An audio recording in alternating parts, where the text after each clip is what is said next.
Assalamualaikum warahmatullahi wabarakatuh. Salam sejahtera bagi kita semua. Perkenalkan, nama saya Maulana Asmara, bertugas sebagai Kepala Sekolah di TK Alphabet, Kota Tasikmalaya. Pada kesempatan ini, saya akan berbagi praktik baik menjalankan P5 sebagai implementasi kurikulum Merdeka.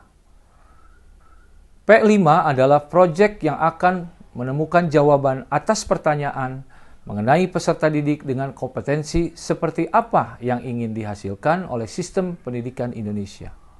Proyek tersebut dilakukan dengan menanamkan karakter pada pribadi peserta yang sesuai dengan profil pelajar Pancasila. Prinsip P5 adalah 1. Holistik. Kerangka berpikir holistik dalam P5 akan mendorong peserta didik untuk mempelajari tema dan materi secara keseluruhan dan memahami persoalan secara mendalam. Prinsip holistik juga memotivasi peserta didik agar dapat melihat hubungan yang bermakna antara komponen dalam pelaksanaan P5. Yang kedua, kontekstual. Prinsip yang berkaitan dengan upaya pembelajaran pada pengalaman nyata dalam kehidupan sehari-hari. Prinsip ini memotivasi pendidik dan peserta didik agar dapat menjadikan lingkungan dan realitas kehidupan sebagai bahan utama pembelajaran. Yang ketiga, berpusat pada peserta didik. Menjadikan peserta didik sebagai subjek pembelajaran yang aktif, P5 menjadikan pendidik sebagai fasilitator pembelajaran yang memberikan banyak kesempatan bagi peserta didik untuk bereksplorasi dari dorongan diri sendiri sesuai dengan kondisi dan kemampuannya. 4. Eksploratif. Semangat untuk membuka ruang bagi proses pengembangan diri, menguatkan kemampuan yang didapatkan peserta didik dalam intrakurikuler.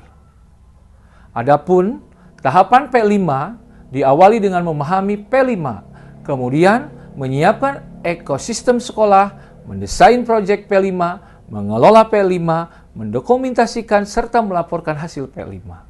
Dan yang terakhir adalah evaluasi dan tindak lanjut P5. P5 kali ini dilaksanakan dalam konteks perayaan tradisi lokal, yaitu setiap bulan November, ini tepatnya tanggal 21 November, dijadikan perayaan memperingati Hari Ikan Nasional. Dengan ini, kami melaksanakan proyek penguatan profil pelajar Pancasila di Lembaga TK Alphabet dengan mengangkat judul proyek Pina Asik 2022, yaitu Festival Ikan Nusantara Aku Suka Ikan. Dalam menyelenggarakan proyek, kami menyusun metode atau langkah kegiatan sebagai berikut. 1. Merencanakan proyek dengan merancang waktu proyek dengan alokasi waktu 4 jam pelajaran di hari khusus untuk mengerjakan proyek. Yang kedua, mengumpulkan dan memadatkan pelaksanaan tema dalam suatu periode 1 minggu 1 kali di mana semua pendidik berkolaborasi mengajar proyek pada hari yang ditentukan. 3. Membuat modul proyek dengan komponen sebagai berikut. Profil modul, tema dan topik atau judul modul, fase atau jenjang sasaran. Dimensi, elemen, subelemen, profil pelajar Pancasila. Selanjutnya, membuat alur aktivitas proyek. Aktivitas proyek yang akan dilaksanakan melalui tahapan proyek sebagai berikut. Yang pertama, permulaan atau pengamatan. Guru dapat melatih atau memberikan rangsangan pada peserta didik untuk ikut berkontribusi pada penentuan tema proyek dengan memberikan pertanyaan pematik. Misal, guru dapat mengajak anak untuk bisa mengamati bersama tentang lingkungan sekitar dan bertanya bagaimana pandangan peserta didik terhadap ikan yang dilihatnya. Nanti, mengajukan pertanyaan apa yang terjadi jika ikan tidak berada dalam air, misalkan, dan juga mengajukan beberapa pertanyaan rangsangan lainnya. Pengembangan. Kegiatan proyek yang dilaksanakan melalui pengalaman secara langsung diharapkan anak dapat bernalar kritis, kreatif, mandiri, dan bekerja sama. Adapun penyimpulan, guru merefleksikan kegiatan pada hari itu bersama peserta didik untuk mengetahui apakah kegiatan tersebut dapat menarik minat anak untuk belajar atau tidak.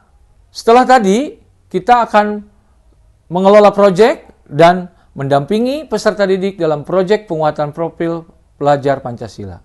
Berikut kami sampaikan video Vina Asik 2022, Festival Ikan Nusantara, Aku Suka Ikan.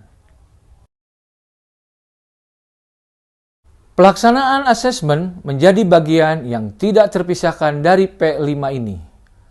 Hal ini merupakan upaya untuk mendapatkan data atau informasi dari proses dan hasil pembelajaran.